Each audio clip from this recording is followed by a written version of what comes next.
नमस्कार, मैं रचना शर्मा। चढ़ती कला टाइम टीवी देख रहे सभी दर्शकों का स्वागत करती हूं। आप देख रहे हैं हिंदी के समाचार। समाचारों की शुरुआत से पहले एक नजर आज की मुख्य सुर्खियों पर।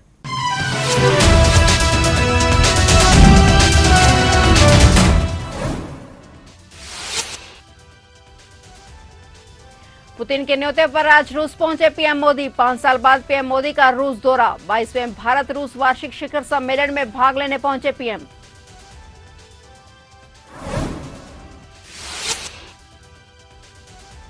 केंद्र सरकार के आयुष्मान लाभार्थियों को बड़ी राहत। आयुष्मान भारत योजना में होगा बड़ा बदलाव। बीमा कवरेज जो 2 गुना बढ़ाकर 10 लाख रुपए करने की तैयारी।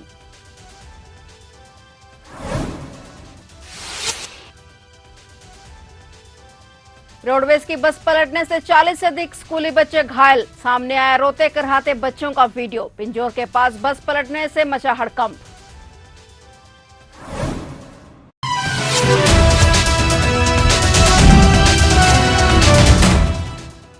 और अब समाचार विस्तार से।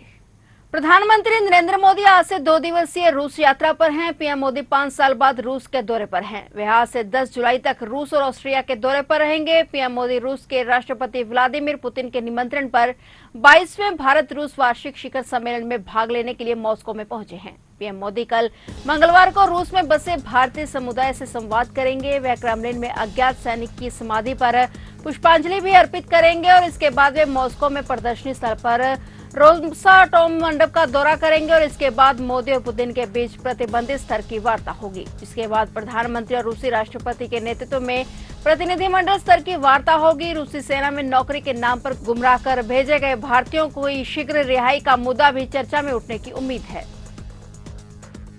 केंद्र सरकार अपनी प्रमुख आयुष्मान भारत प्रधानमंत्री जन आरोग्य योजना के लाभार्थियों का बीमा कवरेज 2 गुना बढ़ाकर 10 लाख रुपए करने की तैयारी कर रही है। लाभार्थियों की संख्या अगले 3 साल में दोगुनी करने पर भी विचार हो रहा है। 70 साल से अधिक उम्र के सभी लोग इसके दायरे में लाने की सरकार की घोषणा हो चुकी है। यदि प्रस्तावों को मंजूरी दी जाती है तो राष्ट्रीय स्वास्थ्य प्राधिकरण के अनुमान के अनुसार सरकारी खजाने पर प्रतिवर्ष 12,076 करोड़ रुपए का अतिरिक्त खर्च आएगा। इसे लागू किया गया तो 2/3 से अधिक आबादी को स्वास्थ्य कवर की 2/3 से अधिक आबादी को स्वास्थ्य कवर मिलेगा और कवरेज राशि सीमा 5 लाख से 10 लाख रुपए करने के प्रस्ताव को अंतिम रूप देने पर भी विचार विमर्श चल रहा है। 23 जुलाई को पेश होने वाले केंद्रीय बजट में इन प्रस्तावों या इससे कुछ हिस्सों की घोषणा होने की उम्मीद है।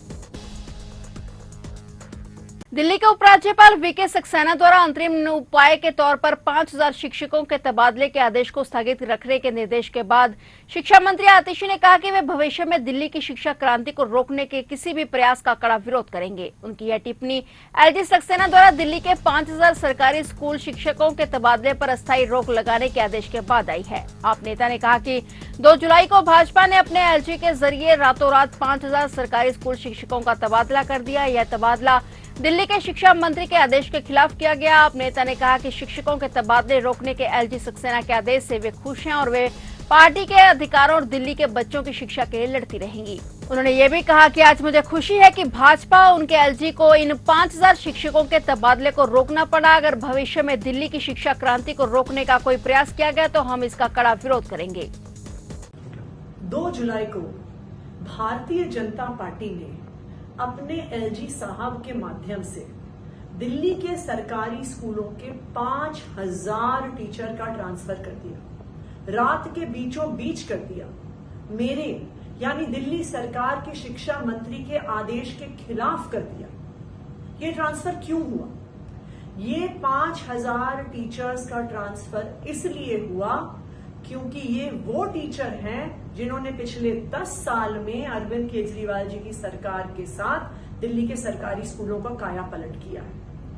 ये वो टीचर हैं जिन्होंने 10 साल की अपनी मेहनत से दिल्ली के सरकारी स्कूलों के नतीजे प्राइवेट स्कूलों से बेहतर किए। ये वो टीचर हैं जिन्होंने 10 साल की मेहनत से दिल्ली के सरकारी स्कूल के स्टूडेंट्स का एडमिशन आईआईटी और जेईई में करवाया है। तो जो टीचर 10 साल से अपने अपने स्कूलों में मेहनत कर रहे थे, अरविंद केजरीवाल जी की सरकार के साथ लग के मेहनत कर रहे थे, उन 5,000 टीचरों का भारतीय जनता पार्टी ने अपने एलजी साहब के माध्यम से रातों रात ट्रांसफर करा दिया। लेकिन जिस दिन ये ऑर्डर आया था, मैंने आप लोगों को ये वादा किया था, दिल्ली के लोगों को वादा किया था, माता पिता को वादा किया था, टीचरों को वादा किया था कि अरविंद केजरीवाल की सरकार दिल्ली के स्कूलों को कोई नुकसान नहीं होने देगी।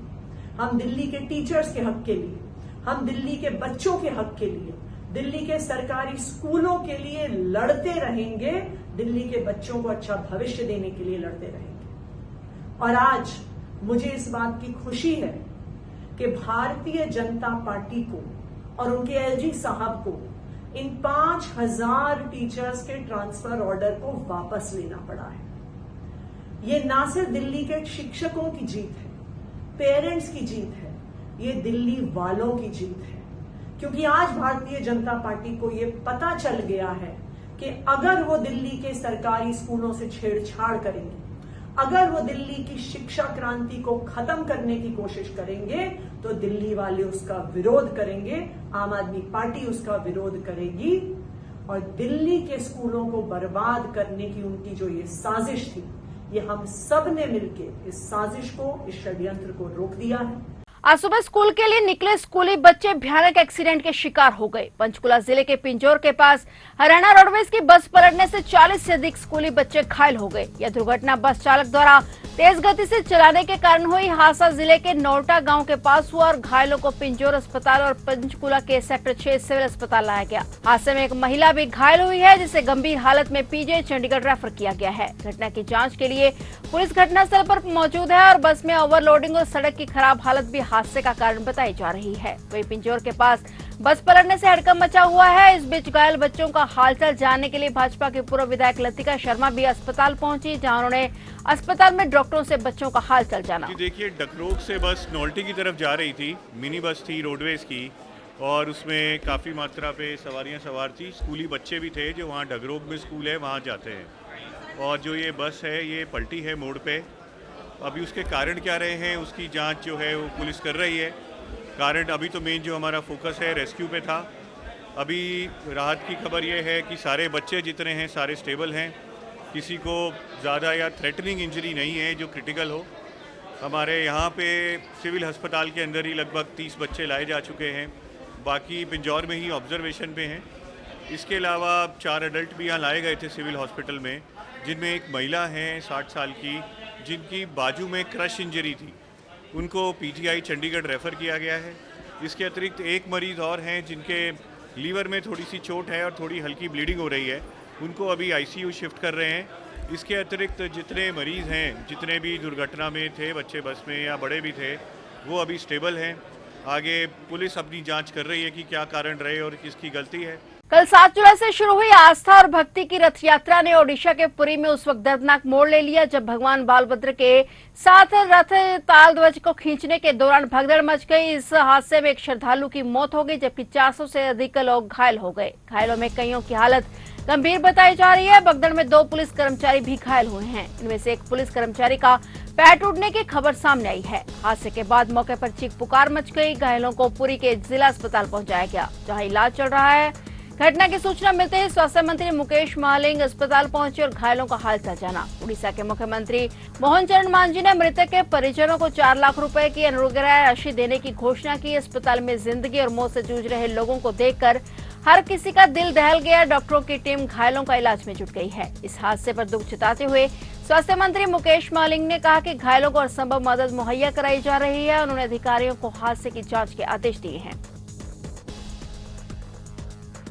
लखनऊ आलमबाग के पूर्णनगर में अभिभावकों की लापरवाही से 12 वर्षीय शिवा की मौत हो गई। दरअसल वह बिस्तर के नीचे रखी लोडेड राइफल निकालकर अपने ममेरे भाई के साथ खेल रहा था। इस बीच खींचतान में गोली चल गई। सीने में दाई और गोली लगने से मासूम बच्चे की मौत हो गई। शिवा और उसके परिवारजन मूल रूप से कालपी जालौन के रहने वाले हैं। मामा संजय सिंह सब्जी खरीदने बाजार गए हुए थे और उनकी लोडेड राइफल बिस्तर के नीचे कमरे में रखी थी। शिवा और उसके ममेरे भाई ओम ने बिस्तर के नीचे से राइफल निकाल ली। दोनों कमरे में राइफल से खेल रहे थे। दोनों राइफल को अपनी तरफ खींच रहे थे। शिवा राइफल की नाल पकड़कर अपनी ओर खींच रहा था। ओम पिछले हिस्से को अपनी ओर खींचने लगा। इस बीच एकाएक गोली चल गई। गोली शिवा के सीने में लगी। आवाज सुनते ही रेनू नामक महिला भागकर किचन से दौड़ती हुई कमरे में पहुंची। उनका भाई फर्श पर खून से लथपथ हालत में पड़ा हुआ था। चीख पुकार सुनकर फौरन शिवा को अस्पताल ले जाया गया, जहां से उसकी हालत नाजुक देखते हुए डॉक्टरों ने ट्रॉमा सेंटर रेफर कर दिया और ट्रॉमा में डॉक्टरों ने शिवा को मृत घोषित कर दिया। पुलिस ने बताया कि शस्त्र रखने में संजय ने लापरवाही बरती है, शस्त्र लाइसेंस रद्द करने की कार्रवाई की जा रही है। एसीपी कृष्णनगर विनय त्रिवेदी, इंस्पेक्टर पीके सिंह मौके पर पहुंचे, घटनास्थल का निरीक्षण किया। फोरेंसिक टीम ने मौके पर पहुंचकर साक्ष्य जुटाए। फिलहाल कार्रवाई जारी है। पंजाब के बठिंडा जिले के गांव मोड़ मंडी में दिन दिहाड़े ट्रक यूनियन के पास एक नौजवान पर कुछ युवकों ने तेजधार हथियारों से हमला कर दिया। हमलावर लगातार युवक पर वार करते रहे। वहां खड़े सैकड़ों लोग तमाशा देखते रहे, लेकिन कोई भी उसे बचाने के लिए आगे नहीं आया। वह काफी देर तक सड़क पर तड़पता रहा। बाद में कुछ लोगों ने उसे अस्पताल में दाखिल करवाया, जहां इलाज के दौरान युवक की मौत हो गई। मृतक की पहचान जसपाल सिंह चनवी वासी मोड़ के तौर पर हुई है और जानकारी के मुताबिक मृतक जसपाल सिंह तलवंडी साबो में हुए एक मर्डर के केस में आरोपी था और कुछ दिन पहले ही जमानत पर बाहर आया था। ऐसे कयास लगाए जा रहे हैं कि जिन्होंने हमला किया वो बदला लेने के इरादे से पूरी तैयारी से आए थे। इस घटना के वायरल वीडियो में साफ देखा जा सकता है कि दो युवक जसपाल सिंह पर हथियारों से ताबड़तोड़ वार कर रहे, उसे घायल अवस्था में छोड़कर फरार हो गए। फिलहाल पुलिस आरोपियों की तलाश में जुट गई है।